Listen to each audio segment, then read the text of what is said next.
جہاں کا انصاف کی خاص ملاقات میں ہمارے ساتھ مفتی سلمان اظہری صاحب موجود ہیں۔ سلمان اظہری صاحب نے نرسنگانند سے لے کر تمام گستاخ رسول کے خلاف جو آواز بلند کی تھی، اس کے وجہ سے وہ جو ہے منظر پر آئے تھے، اور جس طرح سے یعنی وکرولی جامع مسجد میں خطیب و امام کے طور پر وہ تعینات تھے اور کئی برسوں سے تعینات تھے، اب اچانک جو ہے ٹرسٹ نے انہیں معزول کر دیا ہے خطیب و امام کے اس عہدے سے، اور سارا معاملہ کیا ہے وہ بتائیں آپ ہمیں۔ اعوذ باللہ من الشیطان الرجیم، بسم اللہ الرحمن الرحیم، الحمدللہ وکفی وسلام علی حبیبہ المصطفیٰ، اما بعد۔ بات در حقیقت یہ ہے کہ آج سے تقریباً 5 سال پہلے جی میرا آبائی وطن کرناٹکا ہے، وہیں پر میں خدمات انجام دے رہا تھا، اور بہت اچھے انداز سے وہاں پر بھی ہمارا ادارہ بھی قائم تھا، سینکڑوں نوجوان وابستہ تھے، بہت بہتر طریقے سے کام چل رہا تھا۔ مدینہ جامع مسجد کے جو موجودہ ٹرسٹی ہیں، ممبران ہیں، ان لوگوں نے ہبلی آ کر کے کرناٹکا ہبلی آ کر کے مجھے بار بار اپروچ کیا یہاں آنے کے لیے، بلکہ 1 2 نہیں تقریباً 1.5 سال تک یہ پیچھے لگے رہے کہ آپ ہماری مسجد کے لیے آ جائیں، ہم ہر سہولت دینے کو تیار ہیں۔ میرے والد صاحب سے بات کیا، میرے بڑے بھائی صاحب سے بھی بات کیا۔ شروع میں وہاں سے ترک کر کے آنے کو تیار نہیں تھا، بہرحال یہاں بہت سارے کام کرنے کے ان لوگوں نے منصوبے رکھے کہ ہمیں بہت بڑے بڑے کام کرنے ہیں، تو میں کام کرنے کا شوقین آدمی ہوں، دینی کاموں میں جتنا ہو سکے میں اپنے آپ کو مصروف رکھنا پسند کرتا ہوں۔ تو بہرحال میرے والد گرامی کے حکم پر، ان کا تو انتقال بھی ہو گیا، اللہ غریق رحمت فرمائے، میں وہاں سے یہاں آیا۔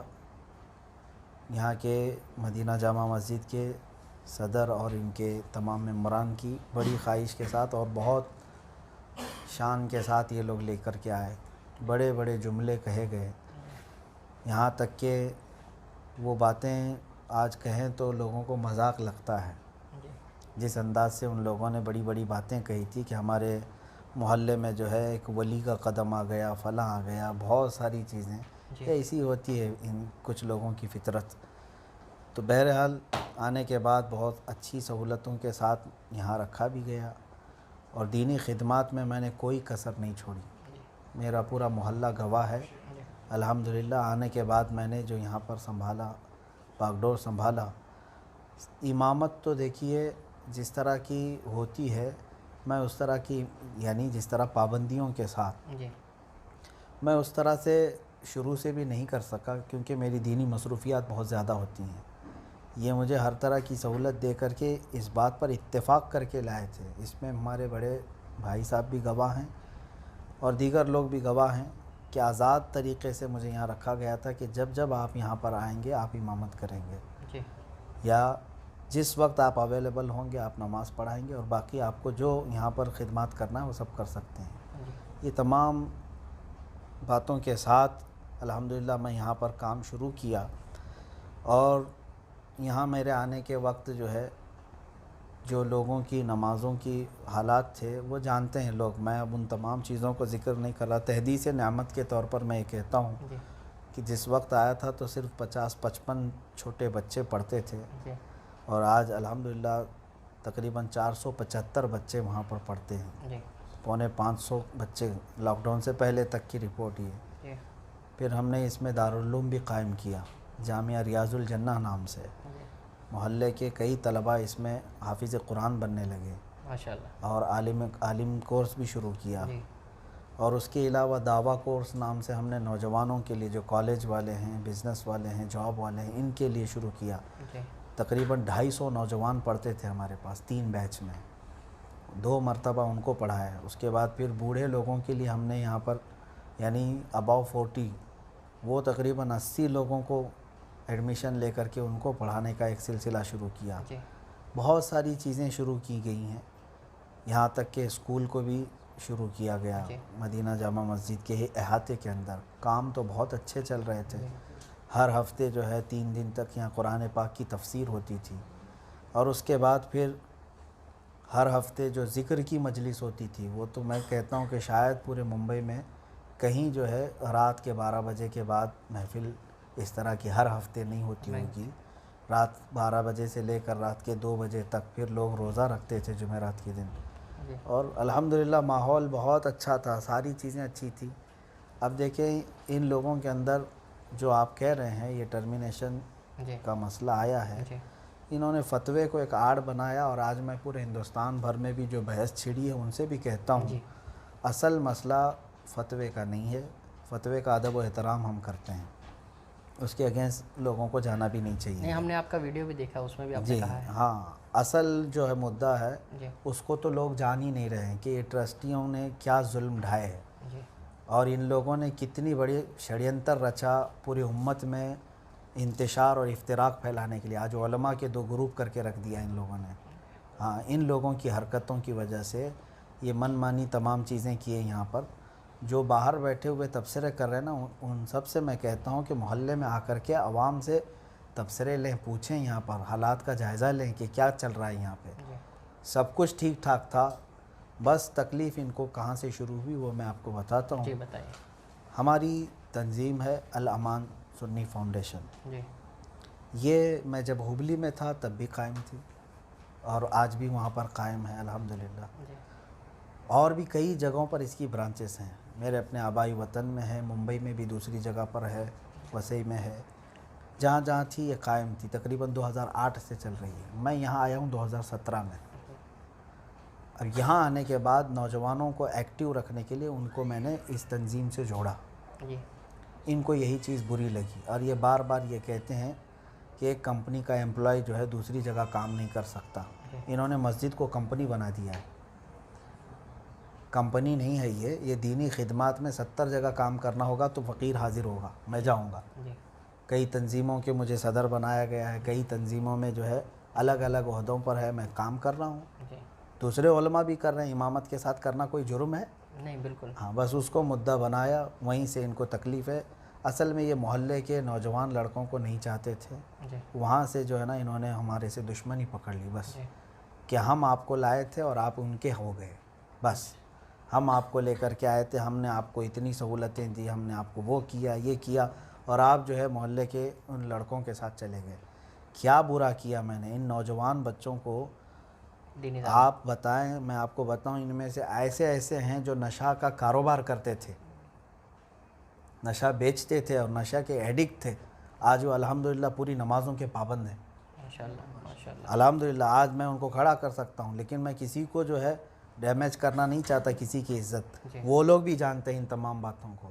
تو اگر ان تمام چیزوں کے لیے میں ان نوجوانوں کے ساتھ وقت بتاتا کہ ان کو ان بری سنگتوں سے نکال دوں, تو یہ چیز ان کو بری لگی. یہاں سے شروع کیا, اور پھر جو ہے الزامات لگانا شروع کیا, الگ الگ بھدے الزامات. ہاں, جو کبھی جو ہے ان لوگوں نے کوئی رسم وفا تک نہیں رکھی. اتنے سالوں تک میرے پیچھے نماز پڑھتے رہے. اور سب سے بری بات یہ ہے, سب سے بری بات, انہوں نے مدینہ جامع مسجد کے اندر جو ذکر ہوتا ہے اس کو بدنام کیا پوری دنیا بھر میں. یہ کہہ کر کے بدنام کیا کہ میں لوگوں کو اپنی طرف سجدہ کراتا ہوں. معاذ اللہ رب العالمین. ایک عام مسلمان بھی اس کا تصور نہیں کرتا. اور یہ جو صدر ہے اور جو دوسرے لوگ ہیں یہ خود بھی سجدہ کرتے تھے اس میں, اس ذکر میں. 2 سال تک تو یہ خود حاضر رہتے تھے. کبھی ان کو خیال نہیں آیا. جب دشمنی ہو گئی تو محراب کے اوپر کیمرہ لگایا اور پھر اس ویڈیو کو اس طرح سے لے کر کے بتایا. جبکہ ہوتا یہ ہے کہ حلقہ ذکر لگایا جاتا ہے, گول حلقہ ہوتا ہے, درمیان میں میں کھڑا ہوتا ہوں. ذکر کے اخیر میں سجدے میں جا کر لوگ دعا کرتے ہیں, دعا کے لیے جھک جاتے ہیں. میں ہر بار یہ اعلان کرتا تھا کہ جس کو جہاں جگہ میسر ہو سجدے میں چلے جائے. بلکہ شروع میں ہی میں نے یہ اعلان بھی کیا تھا کہ آپ اپنے قبلے کا اہتمام کریں. بالکل.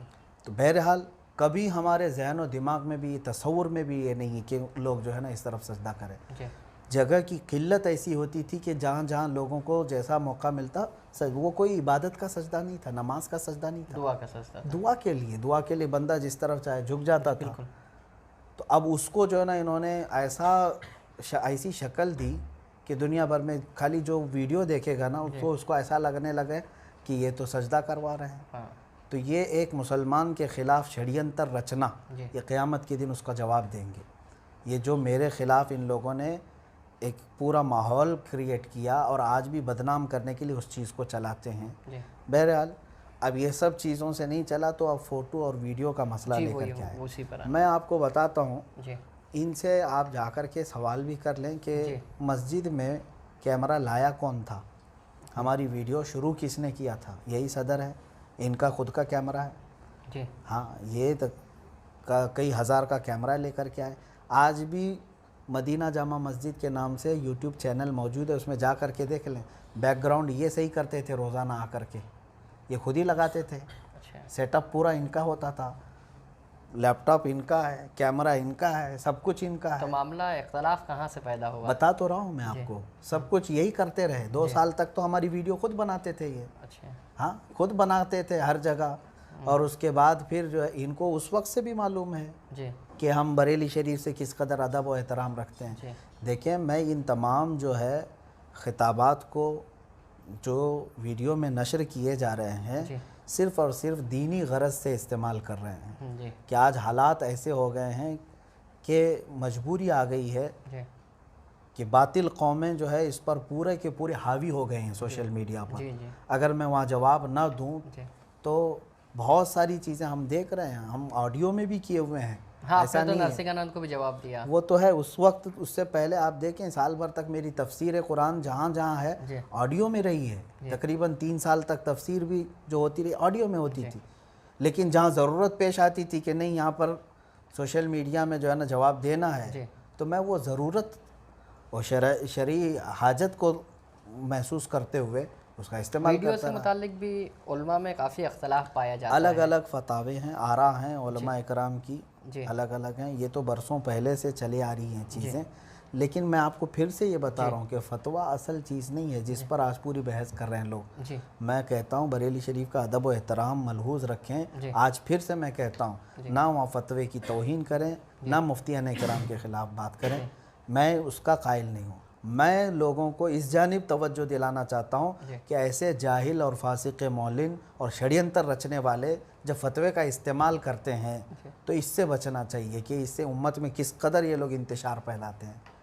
ایسے جس طرح سے آپ کے امامت سے برخاست کرنے کا معاملہ سامنے آیا تو ہم نے دیکھا ابھی بھی تو مسجد کے باہر جو ہے پولیس بندوبست لگا دیا گیا. پوری پولیس کو لا اینڈ آرڈر اور نظم و نسق کا مسئلہ بنا دیا گیا ہے آپ کی برخاستگی کو. اب تو اس پر کیا کہیں گے؟ اب آپ بتائیے, تقریباً یہ لوگوں نے 200-250 پولیس منگوائی ہے, چھوٹی موٹی پولیس نہیں ہے. یعنی یہ پورے محلے کو جو ہے نا ٹرسٹیوں نے منگوائی ہے کہ انہوں نے منگوائی ہے, پولیس نے جو ہے وہ اپنے طرف سے کیا ہے؟ ٹرسٹیوں نے منگوائی ہے. جی ٹرسٹیوں نے منگوائی ہے. پہلے سے یہ بول کر کے آرڈر کر کے کہ مطلب ان کو ٹرمینیٹ کر رہے ہیں ہم, محلے میں پھر پورے لوگ ایگریسو ہو جائیں گے, فلاں ہوگا, یہ سب کہہ کر کے منگوائے. جبکہ میں کبھی بھی محلے والوں کو اپنے لیے کھڑا نہیں کرتا, کبھی بھی نہیں. جی ہاں کبھی بھی نہیں. آپ میں نے نے ویڈیو میں بھی شاید یہ پیغام دیا ہے ابھی بھی میں پیغام دیتا ہوں, ابھی بھی میں پیغام دیتا ہوں امن و امان کو برقرار رکھیں, اتحاد و اتفاق کو برقرار رکھیں.